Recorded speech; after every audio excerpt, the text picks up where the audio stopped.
2014 సంవత్సరంలో ఈ రాష్ట్రానికి అమరావతి రాజధానిగా నిర్ణయం జరగకముందు అమరావతి రాజధాని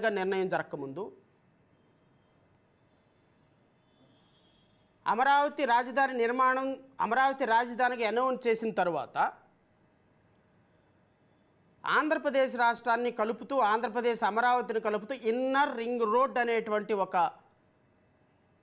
174 కిలోమీటర్ల ఇన్నర్ రింగ్ రోడ్డు వేయాలి, ఐఆర్ఆర్ అంటారు, వెయ్యాలి అనే ఒక ప్రపోజల్ సిఆర్డీఏ తీసుకొచ్చినప్పుడు ఈ ఇన్నర్ రింగ్ రోడ్డు ప్రపోజల్ ఎక్కడి నుంచి ఎటు వెళ్ళాలి, ఈ ఇన్నర్ రింగ్ రోడ్డు ప్రపోజల్ ఇనీషియల్గా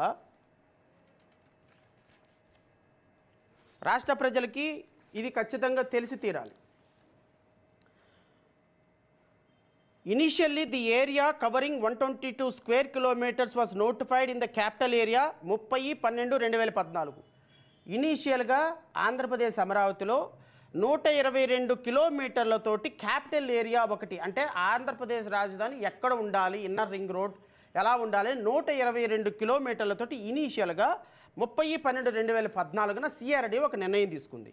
the area of the capital was modified to 217 kilometres 9/6/2015. 9/6/2015లో అంటే ఒక 6 నెలల తర్వాత ఈ 122 కిలోమీటర్ల ఇన్నర్ రింగ్ రోడ్ని 217 కిలోమీటర్లకి మళ్ళీ మోడిఫై చేశారు, అంటే ఎక్స్టెండ్ చేశారు పరిధిని. The Singapore government prepared a detailed master plan for capital city for 391 kilometres. సబ్సిక్వెంట్గా ఏం చేశారు, ఆంధ్రప్రదేశ్లో ఉన్నటువంటి ఈ ఇన్నర్ రింగ్ రోడ్డు పరిధిని పెంచమని మాస్టర్ ప్లాన్ తయారు చేయమని సింగపూర్ కంపెనీకి ఇచ్చారు. The Singapore government prepared. So 391 కిలోమీటర్స్కి దిస్ వాజ్ ఎక్స్టెండెడ్, అంటే ఇన్నర్ రింగ్ రోడ్డు పరిధి 391 కిలోమీటర్లకు పెంచారు. The decision making authorities were thus manipulated the area of the capital city suit their vested interest. Kantheru, Kaja and Namburu villages గుండా ఈ inner ring road వెళ్ళాలి అనేటువంటి ఒక ప్రపోజల్ని సిఆర్డీఏ అధికారులు ముఖ్యమంత్రి చంద్రబాబు నాయుడు అధ్యక్షతన ఒక ప్రపోజల్ తీసుకొచ్చారు. ముఖ్యమంత్రి చంద్రబాబు నాయుడు అండ్ మున్సిపల్ శాఖ మంత్రి నారాయణ, వీళ్ళకి ఈ ప్లాన్ ముందే తెలిసి ఎక్కడ కంతేరు, కాజా అండ్ నంబూరు విలేజెస్లో ఇక్కడ inner ring road area extend అవుతుంది, 91 కిలోమీటర్స్ వరకు ఎక్స్టెండ్ అవుతుంది అని ఇంటెన్షనల్గా డెలిబరేట్గా 50,000కి, ₹1,00,000కి, ₹2,00,000కి కొన్ని వందల ఎకరాలు హెరిటేజ్ సంస్థ ఆ రోజు కొన్నది. This is inner ring road case, ఇంకంతే, సింపుల్ కేస్. హెరిటేజ్ సంస్థ ఒక్కతే మాత్రమే కాదు, లింగమనేనితో సహా, లింగమనేని అనుబంధ సంస్థలతో సహా, హెరిటేజ్ ఫుడ్స్, లింగమనేని, ఇంకా ఒక సబ్సిడరీ కంపెనీలు ఉన్నాయి. నేను ఈ రెండింటి కోసమే నేను కన్ఫైన్ అవుతాను, మిగతా విషయాల్లో జోలికి వెళ్ళను.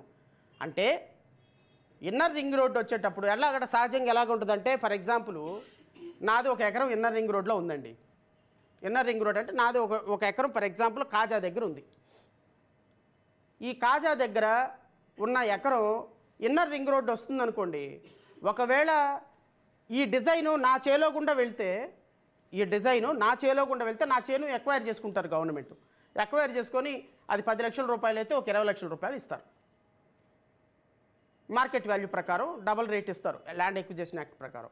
సో నా పొలంలో గుండా దారి వెళ్ళింది, ఇన్నర్ రింగ్ రోడ్ వెళ్ళింది అంటే తీసేసుకుంటారు నా పొలాన్ని. ఇంకా నేను ఇవ్వనయ్యా, నాకు సంబంధం లేదా అంటే కూడా ఊరుకోరు. ల్యాండ్ ఎక్విజిషన్ ద్వారా ఇన్నర్ రింగ్ రోడ్లో నీ పొలం వచ్చేసింది, అటుకుండా అలైన్మెంట్ అయింది కాబట్టి ఇదిగో నీ ఎకరం డబ్బులు నీ తీసేసుకుని, ఇదిగో ఈ డబ్బులు తీసుకుని వెళ్ళిపోవని చెప్పి వెళ్ళిపోవాలి. నువ్వు కోర్టుకు వెళ్ళడానికి కూడా లేదు, అది చట్టం చెప్తుంది.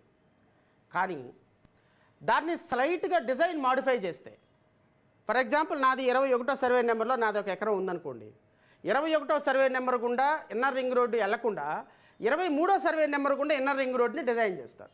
అప్పుడు 23వ సర్వే నెంబర్లో వాడిది పోతుంది, 21వ సర్వే నెంబర్ వాడికి 50,000 రూపాయలు ఉన్న ఎకరం 50 కోట్లు అవుతుంది.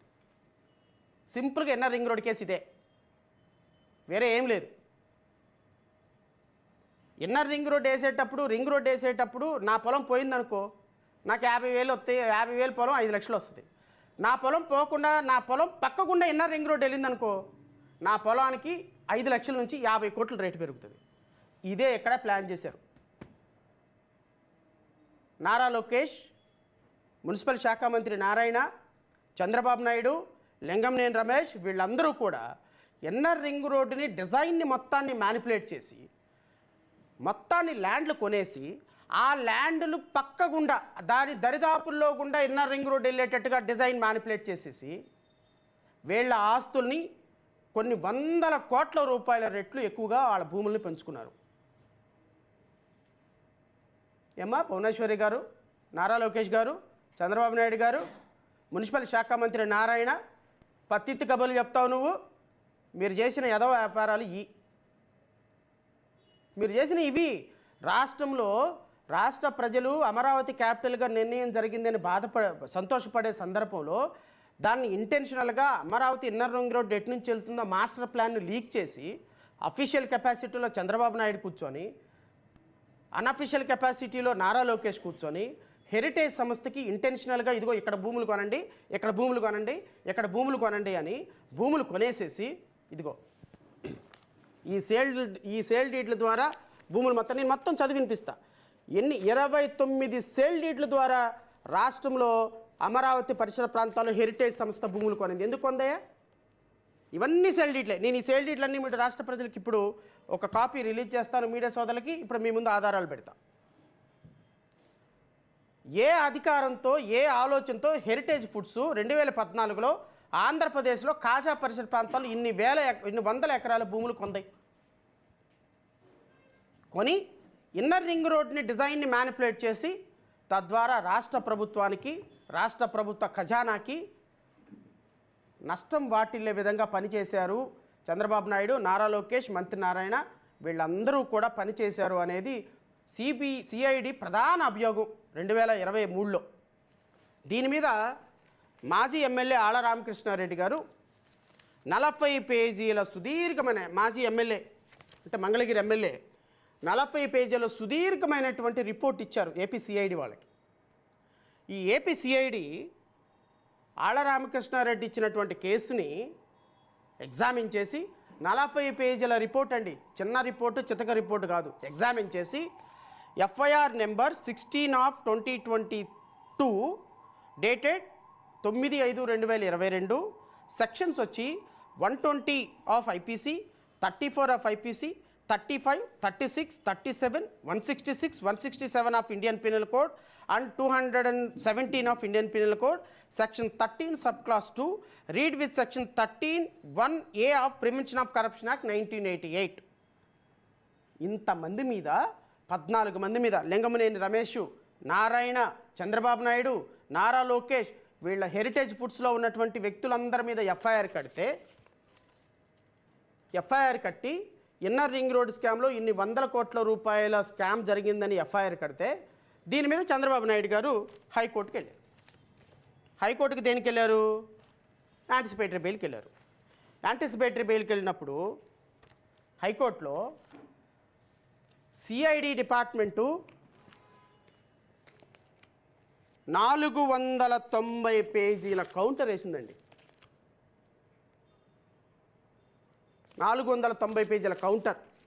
ఈ కౌంటర్లో ఏ విధంగా మాస్టర్ ప్లాను మాడిఫై అయింది, ఏ విధంగా వీళ్ళు భూములు కొనుక్కొని హెరిటేజ్ లింగంనేని ఆస్తులు పెంచుకున్నారు, ఏ విధంగా ఈ రాష్ట్రంలో ప్రజాధనం మిస్యూజ్ అయింది, అసలు చంద్రబాబు నాయుడు, నారా లోకేష్ బెయిల్కి అర్హత లేదు, వీళ్ళని అరెస్టు చేయాలని ఏపీసీఐడి 16/10/2023లో 500 పేజీల కౌంటర్ వేసింది. దీంట్లో ఈ కౌంటర్ మొత్తాన్ని నేను చదవలేదు కానీ సమ్ అండ్ సబ్స్టాన్స్ ఏందో నేను చెప్తా.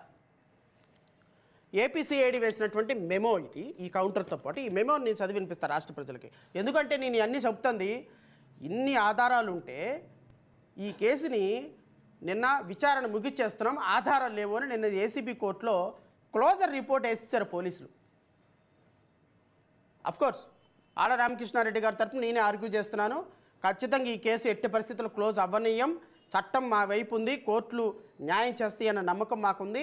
సుప్రీంకోర్టు వరకైనా వెళ్ళి ఇన్నర్ రింగ్ రోడ్ కేసులో హెరిటేజ్ సంస్థని, లింగంనేని రమేష్ని, చంద్రబాబు నాయుడిని, నారా లోకేష్ని, మంత్రి నారాయణని ఎవరిని వదిలే ప్రసక్తే లేదు. నిన్న ఆర్గ్యుమెంట్ జరిగింది, నెక్స్ట్ వీక్ మళ్ళీ ఆర్గ్యుమెంట్ వస్తుంది. ఖచ్చితంగా ఈ కేసుని క్లోజ్ అవ్వకుండా ఆళ్ల రామకృష్ణారెడ్డి గారు ప్రొటెస్ట్ పిటిషన్ వేస్తున్నారు ప్రజాధనం కాపాడే విషయంలో. ప్రభుత్వాలు తమకిష్టం వచ్చినట్టుగా తమ వ్యవస్థల్ని బానిసల్లాగా వాడే విషయంలో, పత్తిత్తు కబుర్లు చెప్పి ఫ్లైట్ ఎక్కి పారిపోయే వాళ్ళ విషయంలో చాలా చాలా జాగ్రత్తతో ఉండండి ప్రజలారా, ఇది వీళ్ళ నిజ స్వరూపం అని చెప్పాలని మాత్రమే ఈరోజు ప్రెస్ మీట్ పెట్టారు. ఇన్ని ఆధారాలు ఉంటే ఏపీసీఐడి కేసుని క్లోజ్ చేసింది అంటే అదే నీ మీద నా మీద క్లోజ్ చేస్తారా? అరే ఒక సైకిల్ మీద ఒక చిన్న లోనా మీదో లేకపోతే మోటార్ సైకిల్ మీద వెళ్తుంటే పొల్యూషన్ సర్టిఫికేట్ లేదని 1000 రూపాయలు ఫైన్ ఎత్తారు. Sir sir sir sir sir sir డబ్బులు లేవు సార్ వదిలేయండి సార్ పోలీసులు అంటే చట్టానికి న్యాయానికి జరిగిన ఈ సంగ్రామంలో పాడుపడతాడు పోలీస్ ఆఫీసర్. ఈరోజు అంబటి రాంబాబు గారిని చూశాను నేను, నడవటానికి వీల్లేదు అంటున్నాడు. మరి వేల మంది ఇళ్ల మీద పడినప్పుడు పోలీసులు ఏం చేస్తున్నారు అంటే పోలీస్ వ్యవస్థ కూడా ఈరోజు ఇలా పనిచేస్తుందని ఒక బాధ. అల్టిమేట్గా ఈరోజు మొన్న సంజయ్ ఉన్నా, పివి సునీల్ కుమార్ ఉన్నా, యాతి ఇంకొక ఆయన ఉన్నా అల్టిమేట్గా సార్ రేపొద్దున ప్రభుత్వాలు మారినప్పుడు మిమ్మల్ని రక్షించేది ఈ ప్రొసీజరే సార్. మీరు ప్రొసీజర్ ప్రకారం చట్ట ప్రకారం పనిచేస్తే మీరు ఎవరికి భయపడాల్సిన అవసరం లేదు. ఏమవుతుందండి, ఏపీ సిఐడిలో డిఐజీగా ఉండవు, ఇంకో చోటకి వెళ్తావు, అక్కడైనా పోలీసే కదా, పోస్ట్ మ్యాన్కి అయితే అవ్వవు కదా. పోలీస్ ఆఫీసర్ ట్రాన్స్ఫర్ అయితే పోస్ట్ మ్యాన్ అవ్వడు కదండి. పోలీస్ ఆఫీసర్ ట్రాన్స్ఫర్ అయితే ఇంకో దౌడికి వెళ్తాడు. కానీ ఈ రకంగా మీరు డీజీపీలుగా ఐజీపీల పోస్టుల కోసం ఈరోజు ఇప్పుడు చిత్తూరు ఎస్పీయో లేకపోతే ఈస్ట్ గోదావరి ఎస్పీయో వాళ్ళిద్దరిని చంపేయడానికి కారణం ఏంటి, ఎన్కౌంటర్ చేయడానికి, వాటర్ ఎన్కౌంటర్ చేయడానికి కారణం ఏంటి, హోమ్ మినిస్టర్ అంతా చెప్పిందని. అనిత చేయడానికి కారణం ఏంటి, వీళ్ళిద్దరు బతికుంటే ఇది ఒక చర్చ జరుగుద్ది, చర్చ జరగకూడదు. ఇప్పుడు మీడియా వాళ్ళంతా ఆ పాపను రేప్ చేసినోడు కనపడతా ఉంటే మీడియా డిబేట్లు పెడతారు. కాబట్టి వాడు చచ్చిపోతే వన్స్ ఫర్ ఆల్ ఈ రోజుతో అయిపోతుంది, అమ్మయ్య మనం సేఫ్. కాలికి దెబ్బ తగిలితే దానికి ఆ కాలుకి కొంచెం పుండుకి మందేసుకొని చేసుకోవాలి, కాలు నరికేసుకోవాలి, ఇంకంతే. మనకు తెలిసిన న్యాయం ఏంటి అంటే, నాకు తెలిసి పవన్ కళ్యాణ్ చట్టాలు తయారు చేస్తాను, ఆడపిల్లని పట్టుకోవాలంటే భయపడతారు అంటే నేను అనుకున్నాను కఠినమైనటువంటి న్యాయం పరిపాలన చేస్తాడేమో అనుకున్నాను. కానీ ఇగో ఇట్లా చేస్తాడో నేనైతే ఊహించలేదండి. లా అండ్ ఆర్డర్ని రేప్ చేయగానే వాడు సూసైడ్ చేసుకొని చచ్చిపోయేటట్టు సాయంత్రానికి ఎస్పీలని డిఎస్పీలని పంపించేసి సిఐల్ని పంపించేసి వాడిని కొట్టి చెరువులో పడేసి ఎవడు మాట్లాడొద్దు అని చెప్పి బాధిత కుటుంబాలని గొడవ పెడితే వాళ్ళు ఎవడు మాట్లాడరు. మాట్లాడకపోయినందువల్ల ఎంతకాలం 3 సంవత్సరాలు ఉంటారు. తర్వాత ఏమవుద్ది, ఒక రిపోర్ట్ వస్తుంది, నాలాంటోడు ఎవడో ఉంటాడు గవర్నమెంట్లో, రిపోర్ట్ మీద ఎఫ్ఐఆర్ అయింది. 302 కింద అనిత గారు A1 ముద్దాయిగా, ఆమె చెప్తేనే చేశానంటే సిపిఎస్పీ అంటాడు, ఆయన చెప్తే చేశానని సిఐ అంటాడు, నేను చెబితే చేశానని కానిస్టేబుల్ అంటాడు. కానిస్టేబుల్ దగ్గర నుంచి హోమ్ మినిస్టర్ డీజీపీ దాకా రికార్డు బిల్డప్ అయిపోద్ది. శంకరగిరి మాన్యాలే ఏమైపోద్దమ్మా, హోమ్ మినిస్టర్గా శాశ్వతంగా సెలవుకుని ఉండిపోతావేంటి నువ్వు?